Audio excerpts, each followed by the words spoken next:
Comment imaginez-vous le travail de gardien de phare?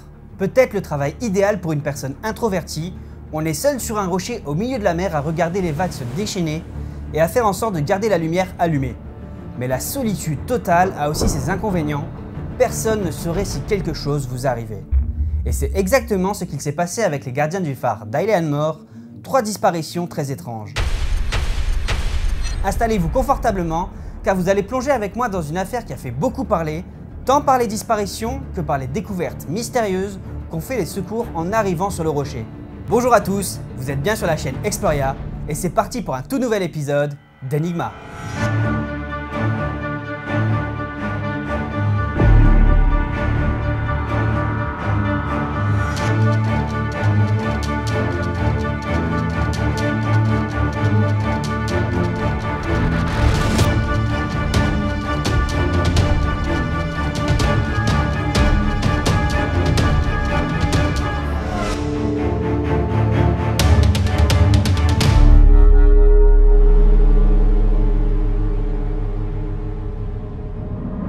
Tout commence dans l'archipel des Hébrides extérieures, un ensemble de 7 petites îles situées au large de la côte ouest de l'Écosse.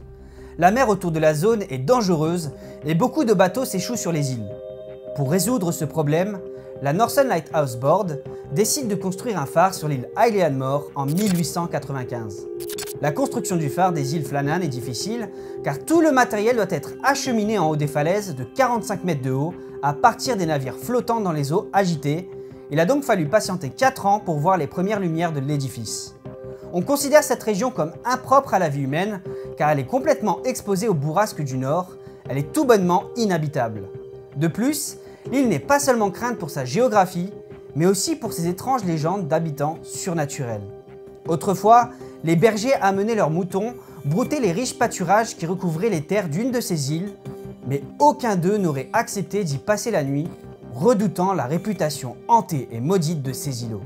En décembre 1899, le nouveau phare est officiellement mis en service et 4 hommes sont engagés pour le faire fonctionner.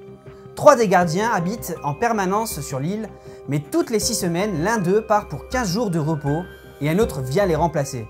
À l'époque, les phares ne sont pas encore automatisés et gérés par une personne à distance. Il n'y a aucun moyen d'entrer ni de sortir de l'île, à l'exception du navire de secours qui apporte des vivres, et le 4e homme pour le roulement.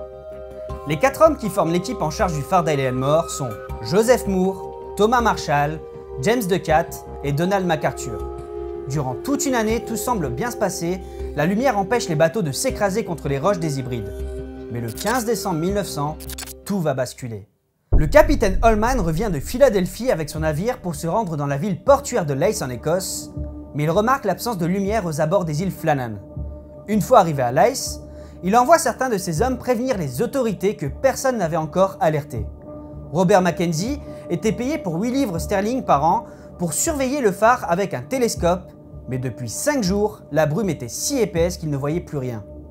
Comme le navire l'Hespérus qui amenait toutes les 2 semaines le courrier et les vivres aux 3 gardiens devaient faire le voyage, la Northern Lighthouse Board demanda au capitaine de s'occuper de ce problème, mais comme par hasard, des vents violents se lèvent et empêchent le bateau de prendre la mer. En attendant de pouvoir repartir sur l'île, Joseph Moore, le gardien qui vient de terminer ses 15 jours de repos, marche souvent sur la plage de Loch Rogue, regardant sans cesse vers les îles Flannan en tentant de lutter contre l'angoisse qui le ronge. Il lui semble inconcevable qu'aucun de ses 3 collègues n'ait allumé la lumière du phare. Il est persuadé que quelque chose de terrible leur est arrivé. 26 décembre 1900, le soleil se lève, la mer est moins agitée et le capitaine James Harvey qui est en charge de l'Hespérus profite de cette accalmie pour quitter le port. À son bord se trouve Joseph Moore, tellement nerveux qu'il refuse de toucher à son petit déjeuner, fixant obstinément les îles Flannan et imaginant le pire. Le mystère le tourmente depuis des jours et maintenant qu'il s'approche d'Isle Moore, un violent sentiment de panique le submerge. La mer se calme, mais la houle reste dangereuse et malgré les 2 débarcadères qui avaient été construits de chaque côté de l'île, un à l'ouest et un à l'est, l'Hespérus doit s'y reprendre à 3 reprises avant de parvenir à accoster. Aucun drapeau ne répond à leurs signaux et le capitaine Harvey est surpris de constater que personne ne les attend sur le ponton de pierre. Il fait souffler dans la corne de brume, demande à ce qu'une fusée soit envoyée, mais aucun des 3 gardiens du phare ne vient à leur rencontre. Pour tenter de comprendre ce qu'il se passe, Joseph Moore part inspecter le phare à l'aide de 2 marins qui le conduisent sur l'île à l'aide d'une barque. L'embarcation touche à peine la jetée que Joseph bondit et court jusqu'au phare malgré les cris des marins qui fusent derrière lui. Une fois devant la grille, il s'arrête quelques instants, il semble hésiter, puis il tente d'appeler ses collègues mais personne ne répond. Il se précipite alors dans les escaliers. Dans la salle principale, l'horloge est arrêtée, les cendres de la cheminée sont froides et une chaise est couchée sur le sol comme si quelqu'un l'avait renversée en se levant précipitamment.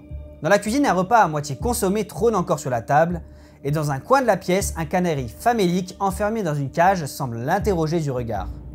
Joseph est brusquement effrayé parce qu'il risque de trouver s'il continue à monter. Il décide alors d'attendre que les 2 marins le rejoignent, puis il s'oblige à avancer. Il commence à grimper les marches de pierre qui mènent au dortoir.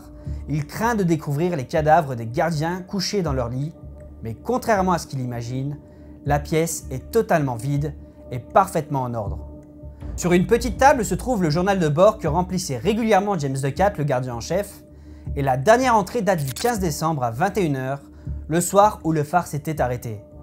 Ce jour-là, les 3 hommes avaient a priori effectué leurs tâches comme à leur habitude, l'huile et les mèches avaient été préparées, puis la nuit était arrivée et d'une inexplicable manière, personne n'était monté allumer la lumière du phare. Joseph et les 2 marins ressortent du bâtiment très perplexes, mais Joseph Moore s'aperçoit que 2 paires de bottes et 2 cirés avaient disparu, ceux de James Ducat et de Thomas Marshall. Il fouille rapidement les alentours sans découvrir qui que ce soit, puis comme la fin de journée s'installe et qu'ils ne peuvent rien faire de plus, ils décident de retourner au bateau pour faire leur rapport au capitaine. L'Hespérus repart alors à Lewis et à son arrivée, le capitaine Harvey fait immédiatement envoyer un télégramme au siège de la Northern Lighthouse Board à Édimbourg. Un terrible accident est arrivé au Flannan. Les 3 gardiens ont disparu de l'île, les horloges sont arrêtées et d'autres signes indiquent que l'accident a dû se produire il y a environ une semaine. Pauvres gens, ils ont dû être emportés sur les falaises ou noyés en tentant de sécuriser une grue ou quelque chose comme ça.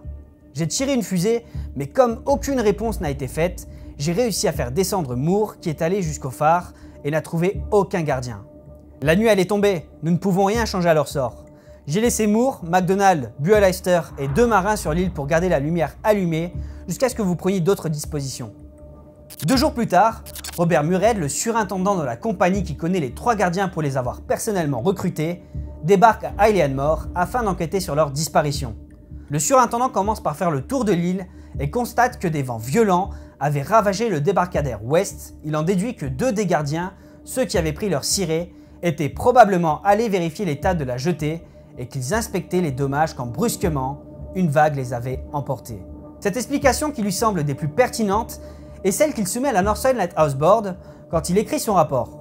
Cependant, si l'hypothèse pouvait sembler plausible au premier abord, elle n'explique pas ce qu'il en est advenu de Donald MacArthur, qui a aussi disparu, mais dont l'imperméable se trouve encore suspendu sur le porte-manteau du phare. Avant de clôturer son enquête, Robert Mured jette un œil sur le journal de bord, mais ce qu'il y trouve le met dans tous ses états, tellement le compte-rendu est incroyable. Le 12 décembre, Thomas Marshall parle de vents violents, d'un orage dont l'ampleur est sans précédent et de vagues gigantesques comme il n'en avait jamais vu en 20 ans. Rajoutant que James Ducat garde son calme, alors que Donald MacArthur sombre dans la peur et la folie jusqu'à en pleurer. Cette dernière information est surprenante, car Donald était connu dans toute l'Écosse pour être un marin chevronné et un solide bagarreur. Le 13 décembre, il est signalé que les 3 gardiens qui n'étaient pas réputés pour être des croyants très rattachés à une religion, et qui se trouvaient aussi à 45 mètres au-dessus du niveau de la mer, avaient prié ensemble, apparemment terrifiés par la tempête. C'est très surprenant, car ils avaient l'habitude des orages féroces et n'en ont jamais eu peur auparavant. Robert trouve ce rapport très étrange, puisqu'aucun orage n'a été signalé dans les zones avoisinant Isle and More sur ces mêmes dates. Au contraire, la météo était calme, sans nuages, et le premier orage n'est survenu qu'à partir du 17 décembre. Le dernier fait reporté dans le registre date du 15 décembre et indique que l'orage s'est arrêté. Mais le second assistant a noté une phrase qui reste encore incompréhensible aujourd'hui. La tempête a pris fin, la mer est calme, Dieu est au-dessus de tout. Une fois le registre terminé, Robert porte son attention sur le dernier manteau ciré restant dans l'entrée du phare. Les gardiens étaient 3, pourquoi l'un d'entre eux serait sorti sans protection en plein hiver?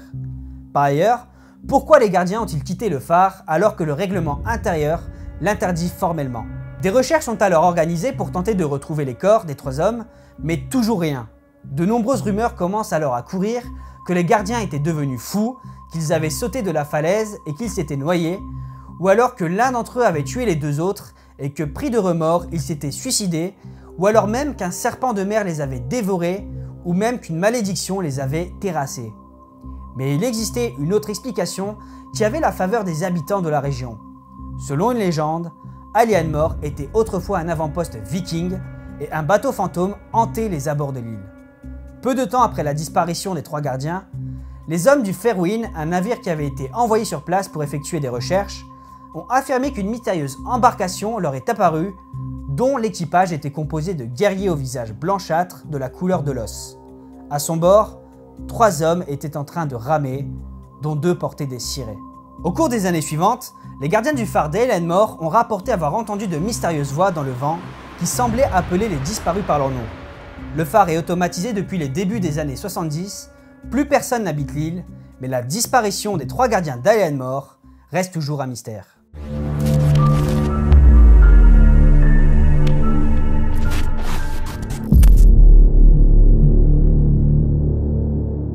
Si on suppose que ce phénomène météorologique était local et que les 3 gardiens étaient bien victimes d'une tempête violente, cette théorie peut tenir la route. Une fois la météo revenue au calme, ils auraient pu décider de partir sans donner de nouvelles et de ne plus jamais revenir à Alianmore. Mais un élément me gêne énormément pour cette théorie. À ce moment, nous sommes en plein hiver au mois de décembre en Écosse et surtout en pleine mer. Il fait donc très froid et surtout très humide. Pourquoi un des 3 gardiens a laissé son manteau ciré à l'entrée du phare ? Il existe une théorie qui pourrait expliquer leur disparition, mais aussi le ciré resté sur le porte-manteau. C'est d'ailleurs celle qui est proposée par Mike Dash, un homme qui a exercé la fonction de surintendant du phare entre 1953 et 1957. Le soir du 15 décembre, après le dîner, Thomas Marshall et James DeCat vont sécuriser la corde qui descend le long de la falaise pendant que Donald MacArthur reste pour faire la vaisselle. Thomas et James travaillent, mais une vague massive déferle sur la falaise et ravage le débarcadère ouest. L'un des 2 hommes parvient à rester sur la terre ferme et retourne au phare prévenir Donald qui, pressé, ne prend pas son ciré. Mais très vite, une autre vague impitoyable emporte les 2 hommes. C'est cette théorie qui est la plus connue aujourd'hui, mais en réfléchissant à toute cette histoire, j'ai fini par en construire une encore plus sombre, mais qui pourrait tenir la route au vu de tous les éléments. Le 12 décembre, Donald MacArthur sombre dans l'angoisse au point de paniquer et en pleurer. Donald est réputé en Écosse pour être un marin chevronné, mais surtout un solide bagarreur. Il aurait pu devenir violent, voire ingérable, au point de devenir une menace pour les 2 autres gardiens. Suite à une violente altercation entre les hommes, Donald aurait été tué et les 2 autres, ne sachant pas quoi faire, ont poursuivi leur activité sans le signaler dans le registre. Pris de remords, le lendemain, donc le 13 décembre, ils prient, ça expliquerait ce point-là car ils ne sont pas connus pour être attachés à une religion. Et pour finir, le 15 décembre, ils décident précipitamment de partir en plein milieu de la nuit pour être discrets après avoir jeté le corps dans la mer, mais en laissant croire que Donald était vivant ces 2 derniers jours dans le registre. Ça expliquerait le manteau ciré laissé dans le phare et les informations surprenantes des derniers jours dans le registre. Comme à chaque fin d'épisode, vous avez tous les éléments pour mener votre propre enquête, alors selon vous, que s'est-il passé sur l'île d'Alianmore ? Si ce n'est pas encore fait, n'hésitez pas à vous abonner à la chaîne, on est bientôt 10 000 enfin. Et surtout, n'hésitez pas à me rejoindre sur les réseaux sociaux et même un Discord qui a été lancé récemment. Tous les liens sont dans la description. Je tiens aussi à remercier Newer qui m'a énormément aidé pour le studio, qui est le plus gros partenaire de la chaîne actuellement.